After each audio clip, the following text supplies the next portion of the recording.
강의 시작하겠습니다. 좀 많은 얘기를 담아 왔습니다. 현장 반응 보고, 여러분들 반응 보고 좀 조절을 하겠습니다. 제가 북을 바라보고 분석하는 틀은 북한만을 대상으로 하는 건 아니고요. 나라의 혁신 체제를 분석하는 틀이 있습니다. 산업, 그리고 학계, 그리고 교육 현장, 이 세 가지를 가지고 혁신을 어떻게 잘 해내느냐, 그런 체제를 얘기하는 게 있는데, 북한의 최근의 변화, 김정은 시대 변화 직전부터 일어나는 변화가 제가 봤을 때는 굉장히 혁신 친화적인 체제로 변하고 있다는 판단을 하고 있습니다. 그래서 그런 차원에서 북한의 변화를 짧게는 한 5년, 길게는 한 10년에서 20년, 제일 길게는 제 전공이 40년대, 50년대라 한 70년의 변화를 보고 얘기해 드리려고 합니다. 그리고 그런 변화의 가장 큰 걸림돌이고 남한에서 지금 정부의 정책에서도 가장 큰 걸림돌인 대북 제재에 대해서 우리가 다시 한 번 더 바라볼 필요가 있다라는 취지에서 그 북한의 변화와 대북 제재 어떻게 결이 안 맞는가를 얘기를 하려고 합니다. 대북 제재가 마치 우리한테 형법 체계처럼 느껴지는 상황이 되어 버렸죠. 정부에서 이거는 철두철미하게 지켜야 될 형법이다라고 생각하는데 그건 아닙니다. 국제적으로 합의해서 지키자는 그냥 약속 수준이고 큰 틀만 정해져 있습니다. 디테일은 없어요. 근데 거기서 우리가 너무 우리 자신을 속가 메어놓은 그런 측면이 있습니다. 그 안에 굉장히 허약하고 빈약하고 논리적으로도 궁색한 지점이 많은데 그 몇 지점을 얘기를 하려고 합니다. 그리고 가장 중요한 거는 북한의 비핵화를 가지고 잘못 해석하는 경우가 굉장히 많고요. 북한의 비핵화의 가장 중요한 거는 북핵에 대한 평가인데 평가가 좀 비과학적으로 진행되고 있습니다. 그래서 제가 좀 더 과학적으로 수치에 입각해서 평가를 하고 그러면 이 대안이 지금 대북 제재와 연결되어 있는 이 체제로는 대응이 안 된다라는 그 평가를 하려고 합니다. 그래서 그런 세 가지 주제인데 분위기 봐서 진행할게요. 제 이력에 대해서 설명한 이유는 제가 이런 이력도 있다라고 하는 것도 있지만 제 얘기의 신뢰성을 좀 더 주려고 합니다. 저는 아까 과학을 얘기한다고 했는데 중고등학교 때 과학을 굉장히 많이 했고 학부까지는 제가 물리학을 전공해서 연구 능력은 없지만 참 거짓을 구분할 정도는 됩니다. 그래서 그런 차원에서 오늘 얘기하는 얘기들이 과학적으로 크게 어긋나지 않은 얘기들을 하고 있다라고 신뢰하셔도 되고요. 만약에 의심이 들면 여러분들 탓입니다. 제 탓은 아니고요. 그리고 저는 일반적으로 북한 연구자들과 달리 저는 과학사, 과학철학 협동 과정에서 과학의 역사라고 하는 일반론적인 학문 체계에서 북한이라는 특수 지역학을 선택해서 전공을 했습니다. 그래서 과학을 역사적인 관점에서 바라보면서 북한이라는 나라가 어떻게 발전 전략을 세우고 있는가. 그게 제 학위 논문이기도 하고 지금까지 연구한 흐름이고요. 제 이름은 못 들어보셨겠지만 제가 나름대로 상은 좀 많이 받았습니다. 그리고 국내에서는 제가 재하사학자들이 모여있는 북한과학기술연구센터 소장을 하고 있지만 독일에 가서 베를린 자유대 한국학과 연구교수로 재직하고 있습니다. 그래서 제 강의는 주로 독일 학생들을 대상으로 지금 진행되고 있습니다. 이런 책을 썼고요. 박사학위 논문을 가지고 북한과학기술 형성사 1이라는 좀 거대한 프로젝트를 혼자 시작을 했습니다. 그래서 북한의 역사를 김일성, 김정일, 파워게임 이런 얘기들 빼고 어떻게 경제를 발전시킬 건가, 나라를 발전시킬 건가라는 전략을 논의하는 과정으로서 역사를 기술하려고 합니다. 60년대 초반까지는 썼고요. 그리고 2000년대 얘기를 오늘 할 거고요. 그래서 80년대, 90년대 요 얘기를 조금 더 집어넣어서 한 5권짜리, 4권에서 한 5권 되는 걸 제 경력이 끝날 때까지 하고 인생을 마감하는 게 목표가 됐습니다. 점점점 나오겠죠. 그리고 좀 더 쉽게 쓴 책들이 있는데 이게 북한의 흐름을 과학술로 읽어보자라고 해서 이제 소프트하게 쓴 거고요. PPT가 굉장히 안 좋아요. 글자를 읽을 수가 없는데 뭐 여튼 절판됐지만 훌륭한 책이다라고 평가를 받고 있습니다. 그리고 제가 이제 주로 제시하고 있는 이미지입니다. 한반도의 미래에는 과학기술을 통한 교류가 중요한 상황이 되었다라는 얘기를 하는데 과학기술이 우리 미래에 결정적이다라고 하는데 반대할 사람은 없죠. 그럼 우리 미래는 통일이 일어나야 통일에 의해서 우리 미래가 결정된다라는 것도 거부할 수 없을 겁니다. 당연히 또 북한과 통일 문제는 또 뗄래야 뗄 수가 없는 거죠. 문제는 이 네 가지 연결해서 마지막 연결고리, 북한과 과학기술이 하나도 안 돼 있다는 거죠. 나머지 세 개는 쭉쭉쭉 너무나 당연하는데 과학기술과 북한 해보니까 물음표가 쳐지는 거죠. 그래서 오늘 얘기는 이 물음표를 이렇게 당연한 얘기다라고 하는 인식을 심어주기 위해서 기획됐다고 보셔야 됩니다. 그래서 오늘 얘기 전체에서 그래, 우리 미래는 북한과 과학기술 교류를 통해서 만들어 나가는 게 가장 중요하다라는 생각을 가지면 오늘 제 강의는 성공한 거라고 저는 봅니다. 자, 북한에서 과학기술을 강조하는 이유 잘못 알고 계신데요. 북한은 외부하고 교류할 수 없으니 혼자 살기 위해서 어쩔 수 없다. 21세기는 과학기술 세계니까 레토릭으로 그냥 말만 저렇게 한다라는 것은 정말 편협한 생각입니다. 1945년 해방되고 직후부터 북한 지도부들은 끊임없이 과학기술의 중요함을 앞세웁니다. 근데 우리는 왜 못 봤을까요? 연구자들을 통해서만 북한 얘기를 들었고 그 연구자들은 과학기술을 모르는 사람 혹은 보려고 하지 않는 사람들이 대부분이었기 때문입니다. 저처럼 과학의 역사의 관점에서 북한을 보기 시작한 사람이 제가 1호 박사라 없었다는 거죠. 그래서 북한이 과학기술을 중요하게 얘기했던 그 정책 전체가 지금 사라져서 여러분들한테 소개가 안 될 뿐이지 북한문은 전부 다 뒤져보면 과반 이상, 최근에 왔을 때 한 70-80% 이상이 과학기술과 연관된 내용으로 채워져 있습니다. 근데 우리가 못 볼 뿐인 거예요. 그래서 최근에 올해 있었던 당대회에 나왔던 얘기만 보더라도 과학기술은 당적 사업입니다. 북한에서 모든 전략을 당에서 결정하고 그 실행을 내각에서 하는데 그 전략적 방향에서 과학기술은 굉장히 중요하다라는 취지에서 당적 사업, 당위원회적 사업이다라고 하고 올해를 과학기술로 들고 일어나는 해라고 얘기를 한 겁니다. 그리고 과학기술의 힘에 의해서 5개년 계획, 지금 올해부터 새로 시행하고 있는 5개년 계획을 해 나가자라고 표로 얘기를 하고 있죠. 그래서 과학기술을 떠난 당사업은 당사업 성과는 있을 수 없다. 이 정도로 중요하게 얘기하고요. 그걸 표로 딱 정리한 게 제 눈에 띈 건 이겁니다. 정신은 자력갱생, 무기는 과학기술. 즉 자력갱생을 하기 위해서 뭘 가지고 우리가 자력갱생을 할 거냐? 과학기술이다라고 얘기를 한 거죠. 그래서 북에서 과학기술은 사회주의 경제의 기관차입니다. 아이고. 네. 사회주의에서 발전 원동력을 만드는 그 기관체에 해당하는 것이 자기들은 과학기술이다라는 거죠. 그래서 과학기술이 없으면 미래도 없다. 그리고 과학기술은 중역적 과제 그리고 최선의 방약이다라고 할 정도로 아주 강한 톤으로 과학기술 중요함을 얘기를 하고 있습니다. 그래서 자력갱생, 자급자족, 올해 전체 모토고 정신이라고 하는 그 앞에 붙은 게 국가적으로, 계획적으로 그리고 과학적으로 해야 된다라고 얘기를 하고 있습니다. 과학기술적 평가가 없는 계획 그리고 실행 의미 없다까지도 나오고 있는 거죠. 그래서 이 얘기가 이번에만 나온 거냐를 보면 5년 전에 김정은 시대 처음으로 했던 그리고 36년 만에 김정일 시대 넘어서 거의 없었던 당대회를 했을 때 제시한 걸 보면 4개의 영역을 나눴는데 과학기술이 독자적인 영역을 챕터 하나를 차지하고 있습니다. 그래서 말해서 완료형, 했다라고 하는 부분이 어디에 붙었는지를 보니까 정치 사상적으로는 이미 과거에 완료했다라고 하고요. 그리고 군사적으로는 지금 하고 있다. 그때 무기를 막 개발할 때니까. 그리고 경제와 과학기술은 미래에 해야 될 과제인데 기본은 경제고 과제는 과학기술에 있다라고 해서 과학기술부터 문제를 풀어나가자라고 이미 제시를 했던 겁니다. 언제? 5년 전 7차 당대회 때. 그 흐름이 방향은 맞았지만 아직 성에 안 찬다라고 하면서 8차 때 좀 수정하자, 보완을 하자라고 하는 게 지금 8차 당대회 때 제안입니다. 그래서 북은 당연히 강력한 군사 강국을 추진한 상태에서 정치 사상적으로는 사회주의를 추구하고요. 과학기술, 경제적으로는 지식경제, knowledge economy라고 해서 지식경제를 추구합니다. 그래서 북한의 미래 비전은 사회주의 지식경제 강국이다라고 표현할 수가 있다는 거죠. 자, 오늘 설명할 게 그냥 북한의 흐름을 쭉 설명하면은 나열하는 것밖에 안 되니까 체계를 좀 갖춰서 설명하기 위해서 혁신체제, 이노베이션 시스템이라는 걸 제가 차용하겠습니다. 당연히 생산을 해야 뭔가 사회가 발전하니 생산 현장이 제일 중요한데 이 뒷받침하기 위해서 사람을 길러야 되니까 교육도 중요하다.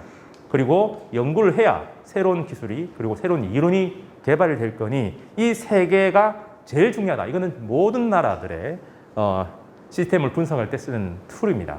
여기서 하나 더 들어간다면 정책적 의지죠. 돈이 제한되어 있는데, 리소스가 제한되어 있는데 어디에다 투자할 거냐의 선택과 집중에 문제가 생겼을 때 펄러시, 정책에 문제가 있는 거죠. 그래서 정책이 제대로 뒷받침돼야만 발전이 가능하다라고 얘기를 합니다. 그럼 북한을 이런 차원에서 그렇게 했을 때 그럼 어디가 중요하냐 했을 때 둘 중에 하나인데 역사적으로 판명이 안 났습니다. 하나는 생산 현장에 가서 모든 걸 해야 돼. 대표적으로 자동차와 반도체가 있습니다. 아니야. 연구가 중요해. 새로운 혁신을 하는 거는 연구가 해서 새로운 이론이 나와야 되니까 과학자들이 혁신을 하는 그 아이디어를 마구마구 쏟아내기 위해서 자유로운 분위기의 연구소, 연구 환경을 마련해 줘야 돼. IBM, 듀퐁, 나일론을 만들고 반도체를 만들고 했던 요즘은 구글 이런 것처럼 그런 취지의 연구 중심도 있습니다. 둘 중에 뭐가 많은지 모르지만 북한은 아주 강력한 생산 현장 중심이라는 정책의 경향, 전통을 세워놨습니다. 그래서 최고 지도자가 방에서 사무실에서 얘기하면 안 되는 거죠. 그래서 현장에 나가야 됩니다. 그래 그걸 현지 지도라고 해서 전국을 누비고 다닙니다. 누가? 최고 지도자가. 그러니까 그 밑에 있는 중간 관료들도 전부 다 현장 가서 해야지 사무실에 앉아 있으면 안 된다라는 흐름이 생겼죠. 그래서 이게 제가 박사학위 논문에서 주장이었는데 제가 만든 말이 나름대로 학계에서 일반 명사로 수용되고 있습니다. 현장 지향성이라고 얘기를 했죠.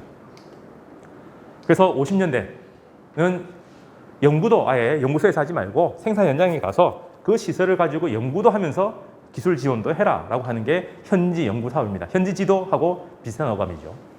그리고 80년대부터는 이제 일체화라는 생산과 연구와 교육 이게 하나로 얽혀야지 따로따로 되면 안 된다.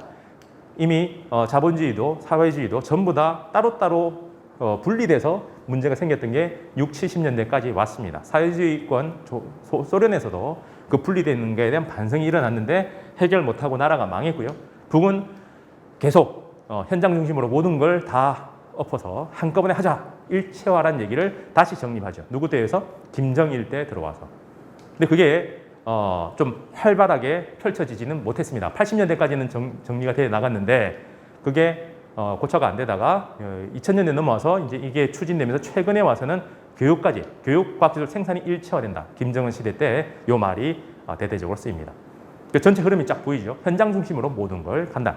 성과는 그냥 책에서 보고 책으로 끝나는 게 아니라 그게 생활로 이어져야 된다라는 굉장히 실용적인 관점의 과학기술 정책이었다라고 얘기합니다. 그래서 북한의 흐름을 보면 이 얘기를 담론으로, 이데올로기로 만들어냅니다. 생산 중심에서 새세기 산업혁명, 우리로 따지면 4차 산업혁명에 해당합니다. 아날로그 세계와 디지털 세계를 결합해서 사람이 아니라 컴퓨터가 세상을 조정해서 관리하고 능동적으로 해나가는 그런 세상을 꿈꾸는 게 4차 산업혁명, 북에서는 새세기 산업혁명이라는 말로 들어갔고요. 그리고 교육, 학생들을 길러내야 되니까 새세기 교육혁명이라고 해서 의무 교육을 11년에서 12년으로 늘리면서 과학기술 중심의 교육을 강화시키는 그런 흐름으로 넘어갑니다. 그리고 좀 더 실용적으로 현장에서 쓰일 만한 걸 높은 수준에서 가르치겠다. 뭐 그런 취지로 넘어옵니다. 그래서 생산 현장부터 변화를 보면 4차 산업혁명에서 나오는 그 흐름들이 그대로 적용된다고 보시면 됩니다. 생산 설비들을 교체해서 아날로그로 사람 손 수작업하는 것들이 컴퓨터로 통합체계를 만들어 나갑니다. 그래서 사람보다는 컴퓨터가 조정하고 사람은 컴퓨터를 감시하고 인풋만 하는 그 정도 수준이죠. 그리고 감시만 합니다. 그리고 표준도 국가 표준 전체의 기준을 국제 표준에 맞춰 놓습니다. ISO를 돌파해야 된다. 최근 기준이 국가 규범으로 법적 체계로 갖춰 들어갑니다. 그리고 경제개발구, 전 세계 경제개발구가 외부에다가 공개한 게 많은데 북한도 개발을 했는데 특징은 수도 서울, 수도 평양을 특구로 만들었는데 그 특구 중에 하나가 은정이 있는데 그게 첨단 기술개발구, 첨단 기술 가지고 외부하고 소통하겠다라고 아예 평양을 외부로 공개를 합니다. 그러면서 우리로 따지면 스타트업에 해당하는 것 같습니다. 교류사, 교류소라는 이름을 붙인 자그마한 기업부터 좀 중간 기업까지 굉장히 많은 것들이 지금까지 찾은 거는 100개가 좀 넘어가는데 지금쯤이면 한 200개 정도 됐을 거라고 봅니다. 여기는 최고 그 관리인을 지배인이라 부르지 않고 사장이라 부릅니다. 그래서 기술 중심의 스타트업을 북이 만들어서 외부와 교류하려고 하는 그 기업을 만들었다라고 얘기를 할 수가 있죠. 그럼 교육만 보면 아까 말대로 영재 교육이 북에 있습니다. 우리도 영재학교 혹은 뭐 과학 고등학교 이런 것들이 생겼는데 북도 제일고중이라고 해서 그런 것들을 만들어 놨습니다만 그걸 다시 자 개편합니다. 전국적으로 시군 단위에서 다 제일고중 과학고를 만들었다가 통폐합해서 도에서 한두 개 정도만 남기고 나머지들을 그냥 일반 학교로 바꾸고 나머지 일반 학교들도 그 과학고가 일반 학교가 된 수준으로 즉 상향 평준화해서 다시 바꿔냅니다. 2010년 직전입니다. 그리고 2012년 새세기 교육혁명을 얘기하면서 12년제 의무교육, 의무로 학교를 다녀야 될 기한이 유치원하고 그다음에 초, 중, 고등학교 이게 다 포함해서 12년이 되도록 한 것. 전 세계에서 제일 깁니다. 우리도 의무는 고등학교는 의무는 아니죠. 독일도 의무는 9년까지만 의무더라고요. 그래서 12년 의무제로 하면서 굉장히 오랫동안 학교에 남겨두는데 그래서 졸업해서 바로 쓸 수 있어야 되니까 대학 가기 전에 고등학교에서 직업교육을 하는데 우리처럼 그냥 헐값에 쓰는 저렴한 노동자를 만드는 게 아니라 그 분야에 특화시킨 고급 기술자를 만드는 게 목표입니다. 그래서 고등학교 수준에서 각 지역별로 특색이 있는 산업을 미리 높은 수준에서 대학 수준에서 내용을 가르친다라는 취지로 기술 공급 중학교를 새로 만듭니다. 그래서 지금 전국에 IT들은 전국 시군에 다 만들어졌고 나머지 분야들도 그 지역 특색에 맞춰서 만들어졌죠. 그래서 한 300개 정도 되는 것 같습니다. 그리고 과학기술을 공부를 해야 되니까 성인들도 과학기술 교육을 받아야 되니까 과학기술 보급실이라는 걸 전국적으로 쫙 펼쳐놓습니다. 그래서 센터에는 과학기술 전당, 평양에 있는 과학기술 전당에서 정보를 소통을 시키고 강의도 소통을 시키면서 전국에서 그런 강의와 정보를 접할 수 있게 과학기술 도서실 그리고 보급실 이런 것들을 만들어냅니다. 당연히 지금 줌 때문에 우리는 이제 일상화됐지만 전 세계에서 한국이 산업으로 만들어내는 것 중에 하나가 이 인터넷 학습 시스템입니다. 이러닝 를 비롯해서 TV 보면서 공부하는 그 시스템은 전 세계에서 한국이 개발한 거죠. 그게 이제 줌 세대가 돼서 이제 줌이라는 기업이 대체된 것처럼 되지만 이걸 원격 교육이라고 해서 사람이 가까이 만나지 않고 원격으로 디지털 기술을 통해서 교육을 하는 건데 거기에 들어간 콘텐츠와 하드웨어까지 다 만들어야지 이게 성공합니다. 전 세계적으로 한 20년 돼서 이걸 하고 있지만 상업적으로 성공한 케이스는 거의 없어요. 근데 이게 지금은 굉장히 중요한 시기가 됐죠. 대면 접촉을 해서 교육할 수도 있지만 대면 접촉을 못하거나 안 해도 되는 경우는 원격으로 가서 비대면으로 갈 수도 있어야 되기 때문에 이걸 강화하는데 북도 코로나 이전 시기부터 이걸 신경 쓰기 시작합니다. 미국이나 호주처럼 땅덩이에 넘어서 사람을 만나기 힘들 때 이런 걸 써야 되거든요. 북도 비슷한 체제라고 봅니다. 그래서 이 모든 거의 목표가 한마디로 정리된다면 전 국민의 과학기술 인재화, 우리말로 하면 전 국민을 이과로 만들겠다. 문과가 없습니다, 북에서는. 전 학생이 문과 아니고 이과로만 돼 있는 것. 그래서 성인들도 과학기술 교육을 필수적으로 받아야 되는 이런 세상으로 바뀌고 있다. 어째 보면 무시무시한 얘기죠. 이제 학교에서 수학과학 되기 싫었는데 모든 사람들이 이걸 해야 된다. 그럼 깝깝하겠죠. 그리고 북은 그러면 이러한 변화를 가지고 어떻게 돌파를 해 나갈 건가? 점진적으로 가는 게 아니라 뭔가 돌파를 할 수 있어야 되는데 그게 어디냐? 그게 제가 보기에는 군수, 무기를 만들던 그 생산 공장, 그 기술, 인력, 돈을 민수로 전환하는 방법. 이게 북이 살아남을 수 있는 그리고 자력으로 뚫고 나갈 수 있는 방법이다라고 했는데 계속 그 얘기를 하고 있고 실행에 옮기고 있습니다. 오늘 그 얘기를 소개해 드릴 겁니다. 2009년 8월에 첨단 돌파 전략이 채택이 됩니다. 이 8월이 무슨 의미냐면 계획 경제를 하는 나라에서 8월에 갑자기 전략이 생겼다는 것은 급박하게 갑자기 생겼다고 볼 수 있습니다. 그 직전에 뭐가 있었느냐? 육자 회담에 의해서 영변, 냉각탑이 폭파하면서 북한의 핵 무력화 3단계 중에 2단계까지 진행됐던 것이 무산됩니다. 육자 회담에 의해서 합의받던 것들이 다 무산되면서 북은 독자적으로 핵무력을 만들어 나가겠다, 확보하겠다라고 하는 결정을 한 해입니다. 북미 협상이 두 번째 파산이 되는 94년 제네바 협상이 파산이 되고 난 다음에 그나마 이루어진 게 9.19, 2.13 뭐 이렇게 넘어가는 그 흐름인데 그게 깨졌어요. 역사상 가장 강력한 수준 높은 비핵화 합의였고 실행 단계도 제일 많이 갔던 건데 2008년 연말에 파산됩니다. 그래서 2009년에 이제 더 이상 미국하고 외교적 관계 회복 없이 달린다라고 결정했던 거죠.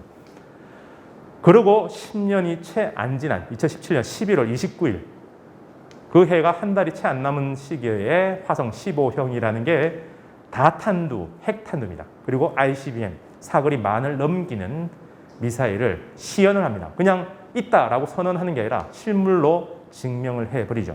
아무도 토달지 않습니다.